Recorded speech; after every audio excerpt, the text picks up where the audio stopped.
Hi guys! Probably isa sa mga pinaka-requested na gawin kong makeup look is yung pag-a-attend na kasal. Okay, ito yung ginamit ko actually makeup nung umattend ako ng kasal nung nakaraang December. Let's start with the primer. Ang gagamitin ko is itong Heroin Make na Matte Keep Make Lasting Base. Para sa aking pundasyon, gagamitin ko itong Marc Jacobs and Maybelline Dream Satin Skin in the shade B2. Yung Marc Jacobs is beige. I-mix ko sila dito sa mixing palette na I got from the Luna Bella. And then, ang ginamit kong sponge is itong Real Techniques na Miracle. Ano nga to? Miracles... basta milagro ang ginagawa niya sa face ko. Gandang pagsamahin yung dalawa, yung Maybelline Dream Satin Skin tsaka Marc Jacobs kasi Marc Jacobs sobrang matte. And then ito namang Maybelline Dream Satin Skin, siya yung nagbibigay ng dewiness. So perfect sila together and walang caking na nagaganap. Okay, next is yung Laura Mercier na translucent powder. Doon lang sa under eye area kasi ang tendency kapag ginagamit ko to, parang namumuti yung buong face ko. So, doon ko lang siya nilalagay sa mga parts ng face ko na gusto kong i-highlight. And then the rest, Nishido Final Powder na in Creamy Glow. Pati sa neck, ayan, maglalagay ako. Honey, I'm Good Pink Sugar na eyebrow kit in the shade Perfect Taupe. Ayan, ila-apply ko siya sa aking kilay. Guys, ito yung pinaka-favorite ko na pangkilay this 2016. Abangan nyo yung best of 2016 ko, guys, ha? Probably by next video. Okay, so wala namang bago dito sa kilay ko. Ganun pa rin, i-apply ko siya. Magdo-drawing muna ako, outline, ganyan, and then saka ko i-shade with the powder. Ang ginamit kong brush dito is from Luxie brush from the Luna Bella, yung small angled brush. And then, bagong technique na natutunan ko ngayong 2016 din is yung pag-a-apply nitong K-palette. No, not necessarily K-palette, pero ito lang yung ginamit ko ngayon. Yung paglagay ng eyebrow mascara kasi navo-volumize na yung kilay ko kasi ilang piraso lang yung buhok ko dyan. So, akala ko dati para lang yan sa mga kapalang kilay, pero guys, hindi. It helps magmukhang volumize yung aking kilay. Using my Power Circular brush. Yan, i-dust off ko lang yung mga excess na powder na ginamit ko sa pagbe-bake kanina. And then, Essence na I Heart Stage na eyeshadow primer. That's my favorite. L'Oreal La Palette Nude, and this one is Rosé. Gagamitin ko yung taupe na shade para sa aking crease, para to sa transition color. Alam nyo ba, hindi ko alam actually, nung ine-edit ko to, hindi ko alam kung ano yung colors na mga ginagamit ko kasi yung lighting ko, ay, sabog. I think ito is satin na parang light gray yung color. Ayan, ilalagay ko siya dito sa my outer V. And then, isa-spread ko along the crease. Ganyan. Blend, blend, blend.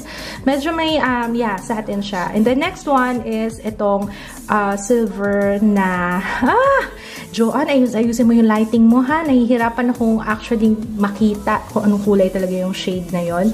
Yun, nilagay ko siya sa middle part ng eyelids. And then, now, bumalik ako doon sa eyebrow kit kasi yun yung favorite ko na nilalagay sa crease kasi mas nagmumukhang deep set yung aking eyes. Next is eyeliner. I'm using the Maybelline Hyper Sharp Power Black Eyeliner. Guys, ang ganda nito. Drugstore na eyeliner na talagang pack.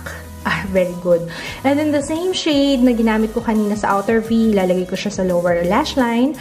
For the mascara, Heroin Make Mascara, ang aking favorite, yung long and curl. Pansin nyo, parang ang simple lang ng ginawa kong look, no? Kasi wag natin kabugin ang bride. Baka mapauwi siya at may nanalo na. Ganon. Next is Skyflakes. No, nagutom na nga ako niyan, kaya this is not sponsored by Skyflakes. Para sa akin, false eyelashes, Bokto in number P010. Ayan. Actually, ginumpit ko to kasi masyado siyang mahaba para sa akin. So, yan. And then, nose contour. Because nose contour is life. Kailangan yan. Sometimes, pag nagpapa-picture ako, tapos hindi ako nakapag-nose contour, alam mo, parang nawawala yung ilong ko. Asan ka na? Okay, next one is contour na tayo. This is the Sleek Face Form Contour Duo. Meron na siyang highlight, meron siyang pang-contour, ganyan. So, ilalagay ko siya as usual kung saan ako nagko-contour.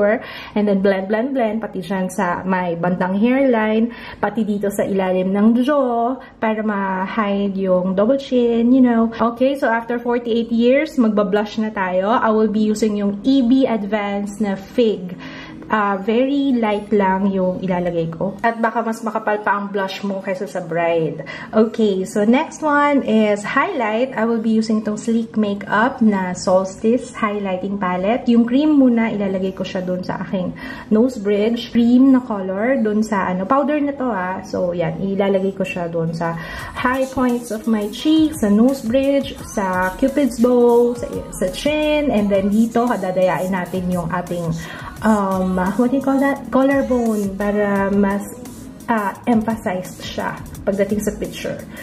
Para kunwari, payat effect. Okay, next one. Celotex na matte lipstick, and this one is yung color nude. Ang ganda-gandang color nito, guys. Sobrang love at first love at first use. Alam niyo ba, actually, nakalimutan ko yung lipstick na yan. Hindi ko siya nadala, pero sobrang tibay niya. Kahit kumain ako, hindi siya natanggal agad. So, very good. And then, lastly, setting spray. Ang ginamit ko is yung Mary Kay na setting spray. For my contact lens, guys, this is from the Pink Shop, and Morganite Gray yung shade niya. Ilalagay ko yung link ng the Pink Shop sa description box. Sana nagustuhan niyo to, guys, tong look na to. Maraming salamat sa panonood. See you again on my next one. Bye! I've changed my mind. I can't comply. Lost in this mess. I just can't let this go.